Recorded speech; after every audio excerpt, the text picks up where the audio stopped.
Also, the birth of female children was covered in Islam.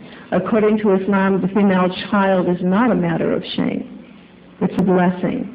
The Prophet Muhammad ﷺ said, whoever does good to a girl child, it will be a curtain to him from hell. Another time he said, whosoever cares for two girls till they come of age shall be in the next world with me like two fingers close to each other. Whosoever has a daughter and does not bury her alive, nor scold her, nor show partiality to his other male children, God shall bring him into paradise. Islam also dealt with another thing that's been a problem for women. That's the guilt for the original sin. After all, it was Pandora that opened the box that let evil onto the earth, and it was Eve who forced that fateful apple into Adam's mouth. But in the Quran, it says both were tempted, both sinned, both repented, and both were forgiven. Some people think that the man may be held slightly more responsible for original sin because the man is also given a degree of responsibility for the woman, where the woman has no responsibility for the man's actions. Women were also given, over 1,400 years ago, the right to own her own property and to conduct her own affairs. Now remember, the Quran is over 1,400 years old. In 1870, Great Britain shocked the rest of the world by passing the Married Women's Property Act. The law gave only limited property rights to women, but it was considered quite scandalous at the time. That was only the beginning of women's property rights.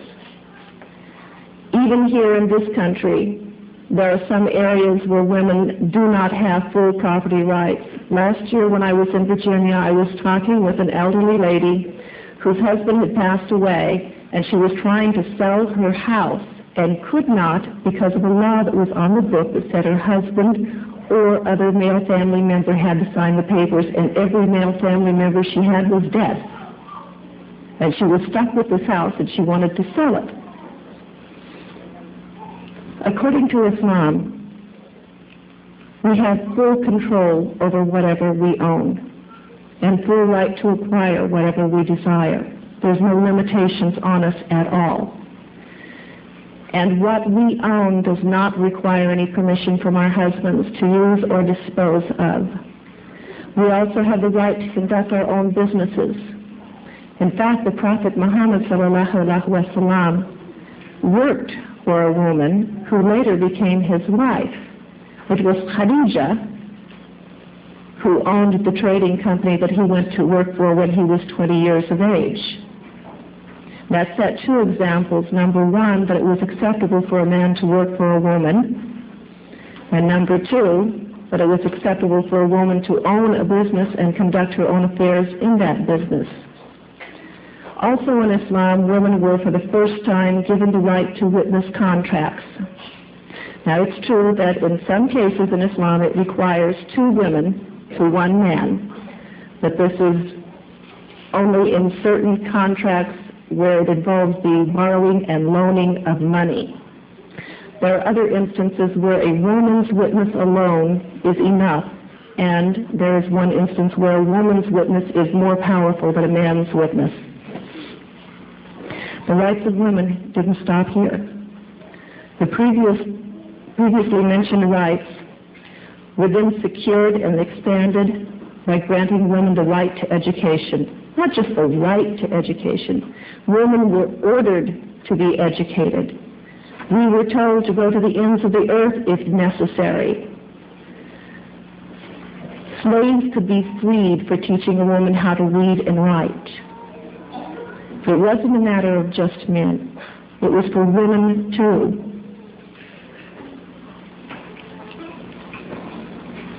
The education of the women may well have been a factor in the number of women in early Islamic history who became known as distinguished scholars. Amongst those are Hafsa, the daughter of Omar, who was known as the keeper of the Quran; Aisha, daughter of Abu Bakr, who is well known for a memory like a tape recorder and recorded the most hadiths of anyone. She also wrote many scholarly works on history and on Islamic law. But along with the right for education, we were given the right to express ourselves. We were given a right to voice our opinions and our ideas and our feelings in public. On one occasion, Omar, and for those of you who don't know about Omar was one very tough man. He was well known to have a quick temper and a very strong nature, and he wasn't the kind of a person that anybody really cared to cross.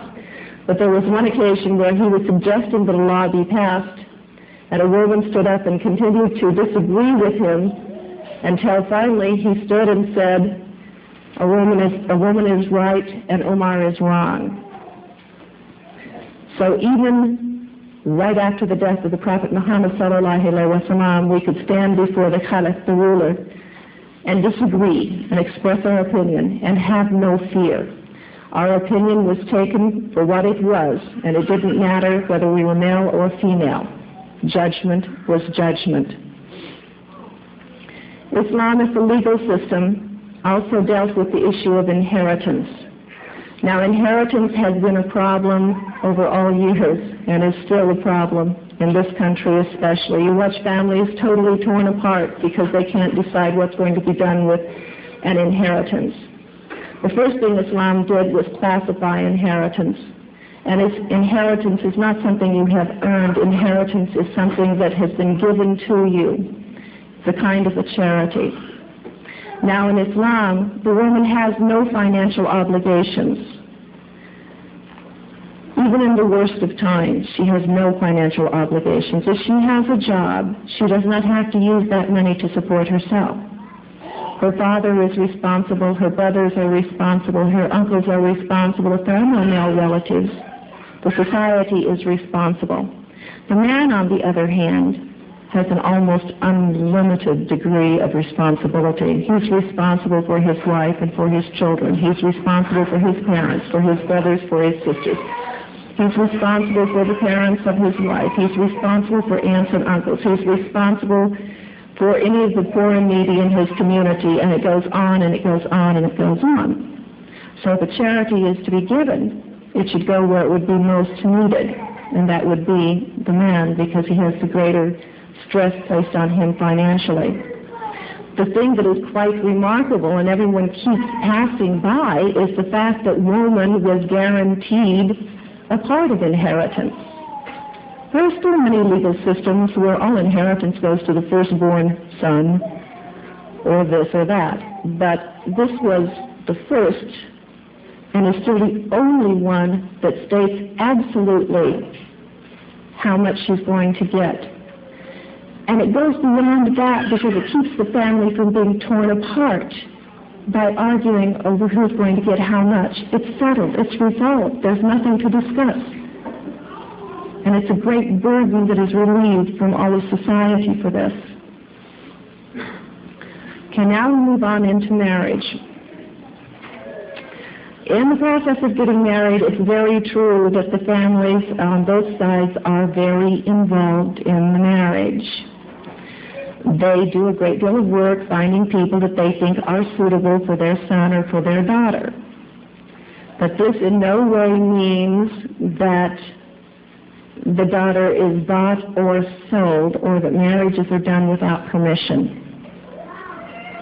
A couple cannot be married unless they agree to the marriage. This is Islamic law now. Okay?